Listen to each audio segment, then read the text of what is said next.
నమస్కారం, నేను డాక్టర్ ఆరిఫ్ అహ్మద్. ఈరోజు అలర్జీలపై అవగాహన కల్పించడానికి మరొక ఎపిసోడ్లో మీ ముందుకు వచ్చాను. ఈరోజు topic allergic rhinitis. Allergic rhinitis ఇది ముక్కులో అలర్జీకి సంబంధించిన ఒక వ్యాధి. ఇది చాలా కామన్ అండ్ బాధను కలిగించే వ్యాధి. దీనివల్ల నా ముక్కులో వాపు వస్తుంది అండ్ ఇది ఎప్పుడు వాతావరణంలో ఉండే లివింగ్ ఆర్గానిజమ్స్ వల్ల మాత్రమే వస్తుంది. అండ్ ఈ వాతావరణంలో ఉండే పొల్యూటెంట్స్ ఈ వ్యాధిని మరింత తీవ్రతరం చేస్తాయి. తుమ్మటం, ముక్కు తిప్పడం, ముక్కు కారటం, ముక్కులో దురద పట్టడం, వీటిలో కనీసం 2 లక్షణాలైనా ఉండటం చాలా ముఖ్యం. ఈ లక్షణాలన్నిటి ఇంపార్టెన్స్ ఎప్పుడు ఉంటుందంటే అవి మీ రోజువారీ జీవితంపై ప్రభావం చూపిస్తున్నప్పుడు. ఎలా అంటే మీ ఆటపాటలు, నిద్ర, ఆఫీస్, స్కూల్, ఇంకా మీ రిలేషన్స్పై ఎఫెక్ట్ చూపిస్తున్నప్పుడు. దీన్నే మనం క్వాలిటీ ఆఫ్ లైఫ్ అంటాం.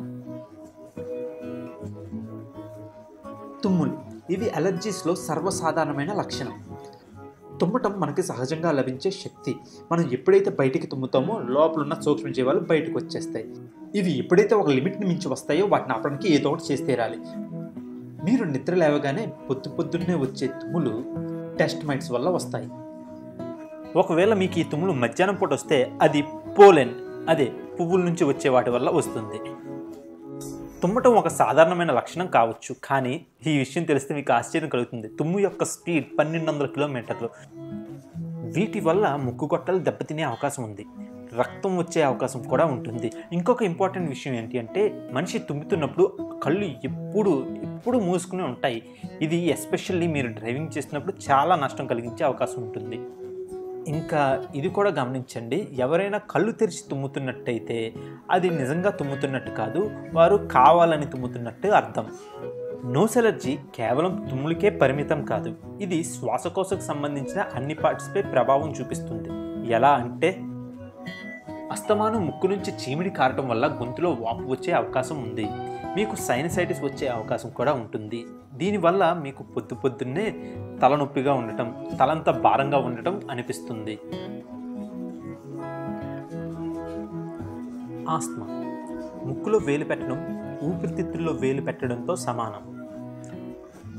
ఎందుకంటే వాస్తవానికి ఊపిరితిత్తులో గొట్టం ముక్కు నుంచి స్టార్ట్ అవుతుంది, డైరెక్ట్ కనెక్షన్.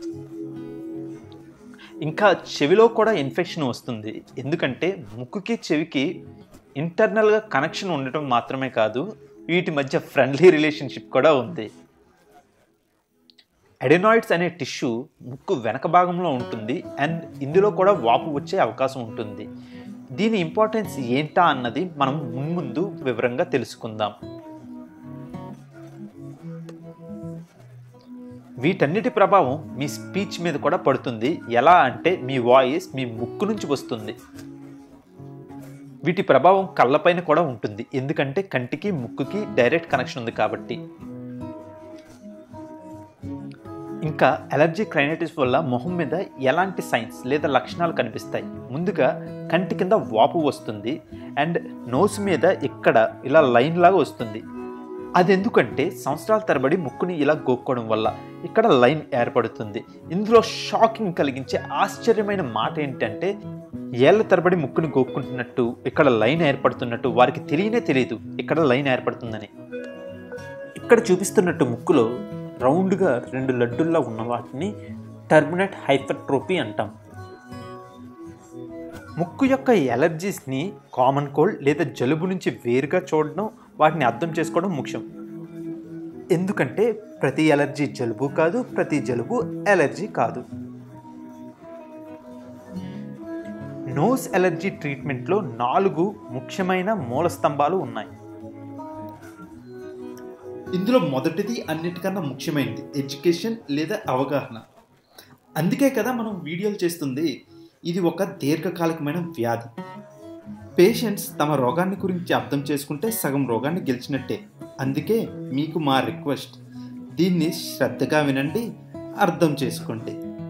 ట్రీట్మెంట్లో రెండవ ముఖ్యమైన స్తంభం మెడిసిన్స్. టాబ్లెట్స్ కాకుండా స్ప్రేస్, ఎస్పెషల్లీ స్టెరాయిడ్ స్ప్రేస్ చాలా ముఖ్యమైన పాత్రని పోషిస్తాయి.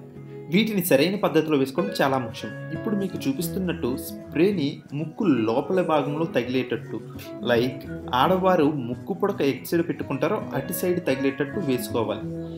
ఎప్పుడు కూడా ముక్కు మధ్య భాగానికి తగలకూడదు. ట్రీట్మెంట్లో మూడవ ముఖ్యమైన స్తంభం వాతావరణం, అదే పర్యావరణాన్ని కంట్రోల్లో పెట్టుకోవడం. అందుకే మీరు ఎలర్జీ టెస్ట్ చేయించుకోవడం చాలా ముఖ్యం. దీనివల్ల మీకు దేని నుంచి ఎలర్జీ వస్తుందో దాన్ని ఎలా కంట్రోల్ చేయాలో తెలుస్తుంది. ఇంకా పర్యావరణం కంట్రోల్, ఎన్విరాన్మెంటల్ కంట్రోల్ గురించి మనం నెక్స్ట్ వీడియోలో డీటెయిల్డ్గా తెలుసుకుందాం. ట్రీట్మెంట్లో చివరిదైన 4వ స్తంభం ఇమ్యూనోథెరపీ లేదా వ్యాక్సిన్స్. వీటిని మీరు 3 సంవత్సరాలు తీసుకోవాల్సి వస్తుంది. ఇవి డ్రాప్స్లోనూ ఉంటాయి, ఇంజెక్షన్లోనూ ఉంటాయి. వీటిని నెలకి 1 లేదా 2 సార్లు తీసుకోవాల్సి వస్తుంది. ఇవి మీకు అవసరం అనుకుంటే ఖచ్చితంగా తీసుకోండి. ఇంకా చివరిగా మీకు ఒక ముఖ్యమైన అండ్ చాలా ఇంపార్టెంట్ విషయం చెప్తాను. ఒక క్వాలిటీ ఆఫ్ లైఫ్కి సీక్రెట్ అది. రోజంతా ముక్కు దిబ్బడితో, చిరాకు పరాకులతో ఇంట్లోనే ఉంటూ ఏ పని లేకుండా ఇంట్లో వాళ్ళతో మాట్లాడడానికి ఇబ్బందిగా, ఒకవేళ మాట్లాడాలన్నా గొంతులోంచి వాయిస్ బయటికి రాక ఇబ్బంది పెడుతుంది. అందుకే చెప్తున్నాం, ముక్కుని సరిగ్గా చూసుకోండి అని. గుర్తుంచుకోండి, ముక్కు బాగుంటే మీ లైఫ్ చిక్కులు లేకుండా ఉంటుంది. నెక్స్ట్ ఇప్పుడు మనం మాట్లాడుకోబోయే టాపిక్ శ్వాసకోశకు సంబంధించిన వ్యాధి కోసం. ఇందులో 2 ఉంటాయి, ఆస్తమా, ఇంకోటి స్నోరింగ్ లేదా గురకలు. ఆస్తమా శ్వాసకోశకు సంబంధించిన దీర్ఘకాలికమైన వ్యాధి. ఇది కొన్నిసార్లు ఇతర అలర్జీల వల్ల, కొన్నిసార్లు జలుబు వల్ల పెరుగుతుంది. ఆస్తమా వల్ల ఊపిరితిత్తుల గొట్టాలు సన్నబడిపోతాయి, అందులో కఫం నిండిపోయి వాపు వస్తుంది. ఇందువల్లనే వీజింగ్, దగ్గు, ఛాతీలో నొప్పి, ఇంకా కొన్నిసార్లు దమ్ము సరిపోదు. పేషెంట్స్ అందరికీ ఒకే లక్షణాలు ఉండవు. కొందరికి కొన్నిసార్లు, కొందరికి మళ్ళీ, ఇంకొంతమందికి ప్రాణాల మీదకి వస్తుంది. ఆస్తమా వ్యాధిని మీరు ఆపలేరు, కానీ మంచి క్వాలిటీ ఆఫ్ లైఫ్తో దాన్ని కంట్రోల్ చేయగలరు. ఆస్తమా పేరు ఎంతలా పాడయ్యిందంటే కారణం లేకుండానే ప్రజలు దీనికి భయపడుతున్నారు, ఎస్పెషల్లీ పిల్లల్లో. అందుకే డాక్టర్లు వేరే పేరు చెప్పి అన్ని ఆస్తమా మందులే ఇస్తారు. ఒకవేళ మీరు జబ్బుని సరిగ్గా అర్థం చేసుకొని సరైన వైద్యం తీసుకుంటే మీరు అటు ఇటు పరిగెట్టాల్సిన అవసరం లేదు. ఇంకా ఇందులో మీకే లాభం ఉంది. ఆస్తమా ఎందుకు వస్తుంది? అయితే వాతావరణం వల్ల రావాలి, లేదంటే వంశపారంపర్యంగా రావాలి. ఆస్తమా పెరగడానికి గల ముఖ్య కారణాలు నేను మీకు చెప్తాను. అవి ఏంటంటే, నెంబర్ 1 ఒబిసిటీ, ఆహారంలో మార్పుల వల్ల. నెంబర్ 2 పిల్లలు ఎక్కువగా ఇంటరాక్షన్ లేకుండా స్క్రీన్లో ప్రోగ్రామ్స్ చూడటం వల్ల. ఇప్పుడు మనం ఆస్తమాని ట్రిగ్గర్ లేదా రెచ్చగొట్టేవి ఏంటో చూద్దాం.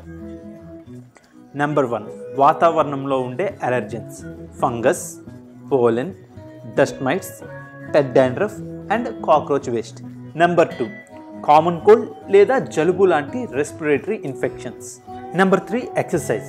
ఒక విషయం బాగా గుర్తుంచుకోండి, ఏంటంటే ఆస్తమాని తగ్గించుకోవడానికి ఎక్సర్సైజ్ చాలా మంచిది. నెంబర్ 4 చల్లగాలి. శీతాకాలంలో సన్నటి కిటికీ ఓపెనింగ్ ద్వారా చల్లటి గాలి రావటం. నెంబర్ 5 పొల్యూషన్, పొగ మరియు నిర్మాణాల కట్టడాల నుంచి వచ్చే కణాలు. Number 6 aspirin, ibuprofen, naproxen and beta blockers లాంటి కొన్ని మెడిసిన్స్ వల్ల. నెంబర్ 7 స్ట్రెస్ లేదా డిప్రెషన్. అందుకే ఇది ఎగ్జామ్స్ టైంలో ఎక్కువగా కనిపిస్తుంది. 40% కేసెస్లో ఇదే కారణం అవుతుంది. అందుకే చాలామంది బాబాల ద్వారా కూడా దీన్ని నయం చేసుకుంటారు. నెంబర్ 8 సల్ఫైడ్స్ అండ్ ప్రిజర్వేటివ్స్ ఉన్న ప్రాసెస్డ్ ఫుడ్స్. ఇంకా లాస్ట్ది అసిడిటీ లేదా GERD. ఇందులో యాసిడ్ పొట్టలోంచి కంఠంలోకి వస్తుంది.